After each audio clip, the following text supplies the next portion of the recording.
JR studio आपके लिए लेके आया है पीकी ब्लाइंडर का सेकंड एपिसोड। और अगर आपने पहला एपिसोड नहीं देखा है तो डिस्क्रिप्शन बॉक्स में लिंक मिलेगी आपको, आप वहां से पहले एपिसोड में पहुंच जाएंगे।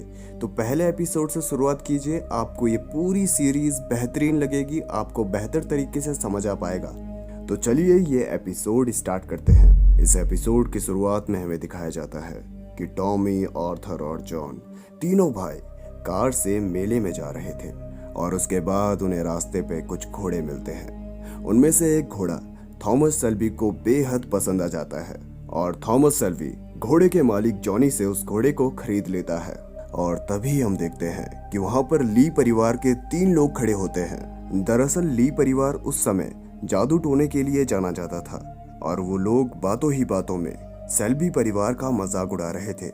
ये बात थॉमस सेल्बी सुन लेता है और उसके बाद थॉमस सेल्बी, जॉन और आर्थर इन तीनों भाइयों ने इन्हें इतना मारते हैं कि अगर वहां पर खड़े लोग इन्हें नहीं रोकते तो शायद ये उनकी जान ले लेते।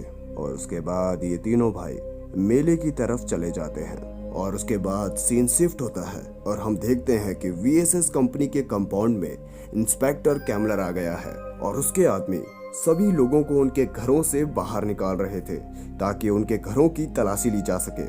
इंस्पेक्टर यहाँ पर चुराई हुई बंदूकों को ढूंढने आया है और उसी कंपाउंड में फ्रेडी और एना भी होते हैं जो कि इंटीमेट हो रहे होते हैं।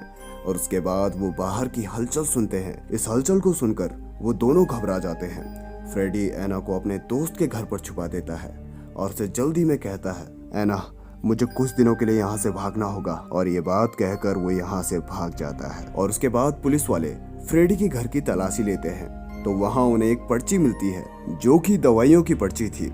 और इसके बाद इंस्पेक्टर उस पर नाम देखता है तो उस पर एना का नाम होता है। और इसके बाद इंस्पेक्टर को सब कुछ समझ आ जाता है और वो समझ जाता है कि एना भी यहीं पर थी। और इसके बाद इंस्पेक्टर सीधा आंट पॉली के पास जाता है। आंट पॉली उस वक्त चर्च में होती है और इसके बाद इंस्पेक्टर आंट पॉली से कहता है, ये मोमबत्ती तुम अपने भांजे के लिए जला रही हो? और इसके जवाब में आंट पॉली कहती है, नहीं, मैं फ्रांस पे शहीद हुए उन जवानों के लिए जला रही हूँ ताकि उनकी आत्मा को शांति मिल सके। आंट पॉली का यह तड़कता भड़कता जवाब इंस्पेक्टर को चुभ जाता है और वो आंट पॉली को धक्का देता है और आंट पॉली उसे किस कर लेती है। और किस करने के बाद वो कहती है, मुझे लगा कि आप मुझे किस करने वाले हैं। इस बात से इंस्पेक्टर को बहुत गुस्सा आता है और वो अपने आदमियों से कहता है, यहाँ पर सारी बंदूकों को ढूंढना चालू कर दो। सुबह इंस्पेक्टर VSS कंपनी के कंपाउंड गया था ताकि उसे वहाँ बंदूकें मिल सके और अब वो चर्च आया है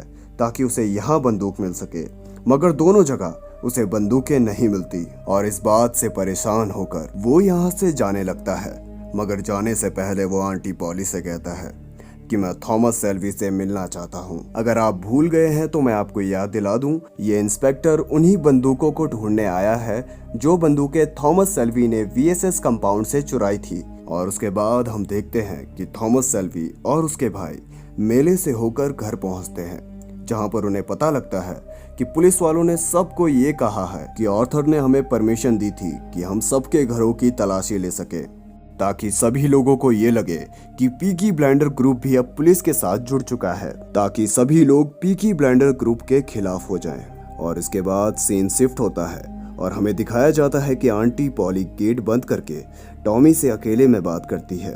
और उसके बाद आंटी पॉली टॉमी को बताती है कि आज चर्च में इंस्पेक्टर आया था और उसे पता चल चुका है कि पीकी ब्लाइंडर ग्रुप को आर्थर नहीं बल्कि तुम चलाते हो और वो इंस्पेक्टर तुमसे मिलना चाहता है। क्या तुम इंस्पेक्टर से मिलने जाओगे? टॉमी कहता है, नहीं, अभी इन चीजों में काफी वक्त है, अभी हम उससे एक कदम पीछे हैं, पहले हम उस पर हमला करेंगे और उसके बाद हम उससे मिलने जाएंगे।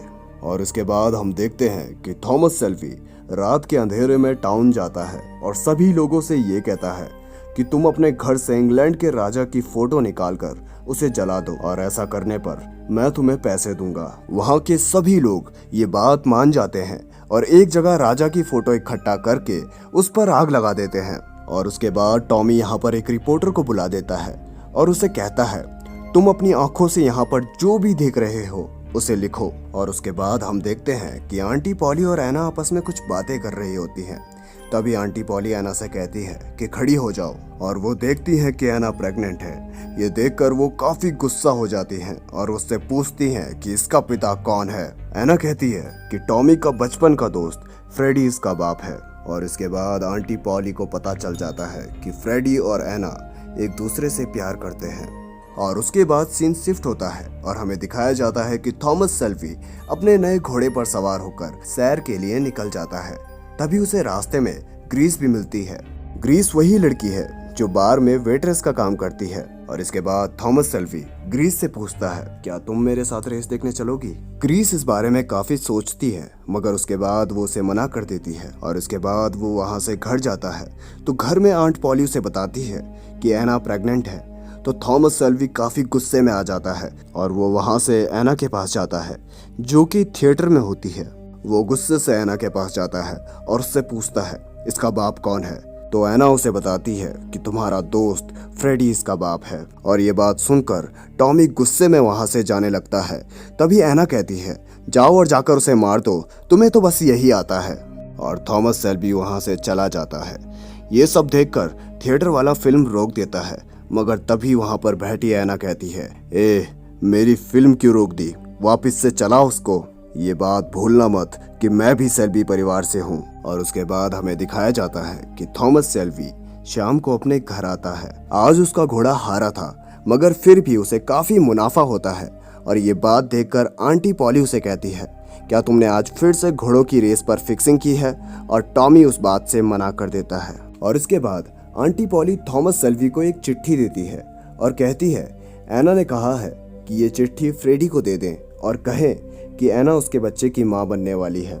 मगर थॉमस शेल्बी वहां पर जलती मोमबत्ती से उस चिट्ठी को जला देता है और आंटी पॉली से कहता है, आप उसे समझाओ, उसे एबॉर्शन कराना पड़ेगा। और थॉमस शेल्बी अभी भी एना से काफी गुस्सा होता है। और इसके बाद हमें दिखाया जाता है कि आंटी पॉली एना के पास जाती है और उसे बहुत समझाती हैं और उसे कहती हैं, जब मैं 16 साल की थी तो मैं भी प्रेग्नेंट हो गई थी, मगर मेरे बच्चे का बाप मुझे छोड़कर भाग गया था और इसी वजह से मैंने अपना अबॉर्शन करवाया। ये फैसला लेना मेरे लिए आसान नहीं था, मगर मैंने लिया क्योंकि हम दोनों के लिए यही सही था। ये सब सुनने के बाद एना कहती है कि फ्रेडी वापस आएगा और आंटी पॉली उसे समझाती है, कुछ आदमी ऐसे ही होते हैं, वो सेक्स करते हैं और फिर भाग जाते हैं। ये सब सुनने के बाद एना भी एबॉर्शन के लिए मान जाती है। और इसके बाद सीन चेंज होता है और हमें दिखाया जाता है कि टॉमी इंस्पेक्टर कैम्बलर से मिलने जाता है। ये दोनों कहीं और मिलते हैं। टॉमी इंस्पेक्टर से कहता है, जो चीज आप ढूंढ रहे हैं वो मेरे पास है, अगर आपको वो चाहिए तो आपको मेरी कुछ शर्तें माननी होंगी। पहली बात तो ये कि आप मेरे घर, पब और मेरे अड्डों पर रेड नहीं मारेंगे, क्योंकि मैं अपने घोड़ों का बिजनेस और बढ़ाना चाहता हूँ। अगर आपने मेरी मदद की तो जो आपको चाहिए वो मैं आपको दे दूंगा। और टॉमी उसे ये भी कहता है कि तुम्हें फ्रेडी का पीछा छोड़ना होगा। ये कहने के बाद टॉमी वहां से चला जाता है और थोड़ी देर बाद वहां पर ग्रीस भी आ जाती है, जो कि इंस्पेक्टर से बात कर रही होती है। इंस्पेक्टर कहता है, वो सारी बंदूकें टॉमी के पास हैं, तुम्हें टॉमी के करीब जाना होगा।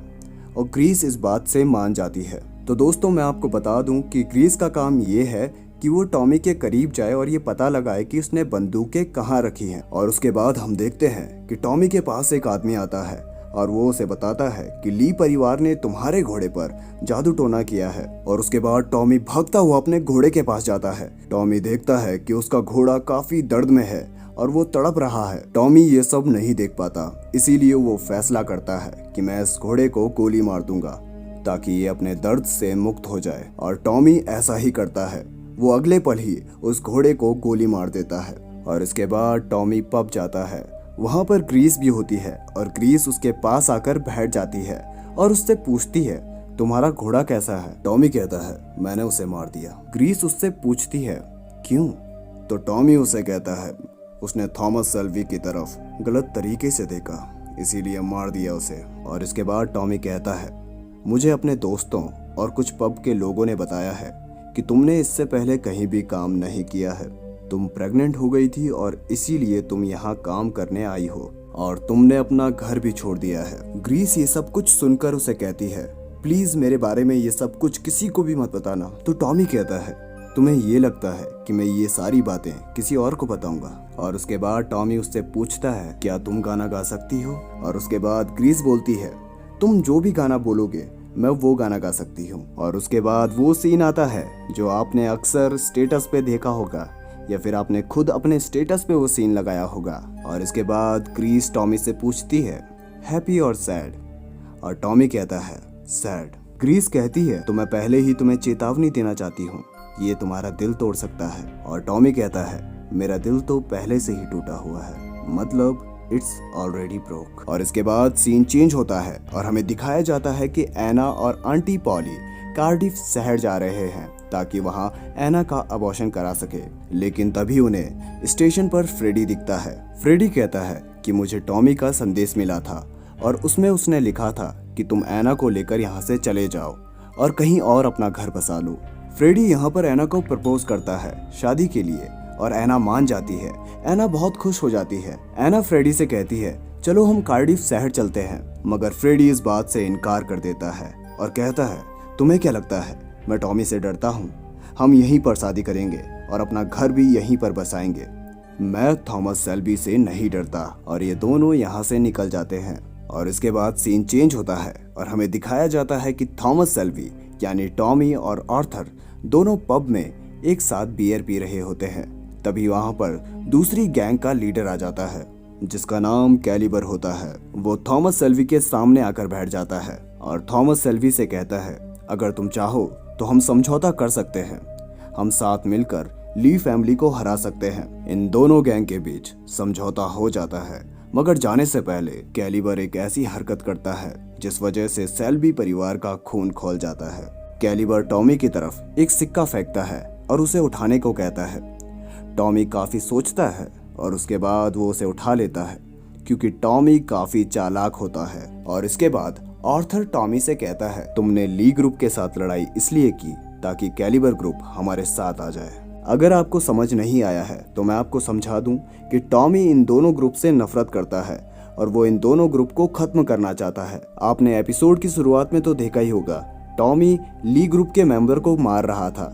वो इसी वजह से मार रहा था ताकि कैलिबर परिवार उसके साथ आ जाए। मगर आर्थर इस बात से नाराज होता है कि उसे इस प्लान में शामिल नहीं किया गया। मगर टॉमी अपने भाई को हंसते हुए कहता है आर्थर एक अच्छा सा हेयर कट करा लो, हमें घोड़ों की रेस में जाना है। और यहीं पर हमारा दूसरा एपिसोड भी खत्म हो जाता है। अब बारी आती है भीख मांगने की। अगर आपको वीडियो पसंद आई है तो वीडियो को लाइक करो और चैनल को सब्सक्राइब करो ताकि हम ऐसे ही मिलते रहें। एक तो लाइक और शेयर ठोक दीजिए, महाकाल का लाइक और शेयर ठोक दीजिए। पूरा साल मेहनत करता हूँ आपके लिए बेटा, ऐसा नहीं चलेगा, ऐसा नहीं चलेगा।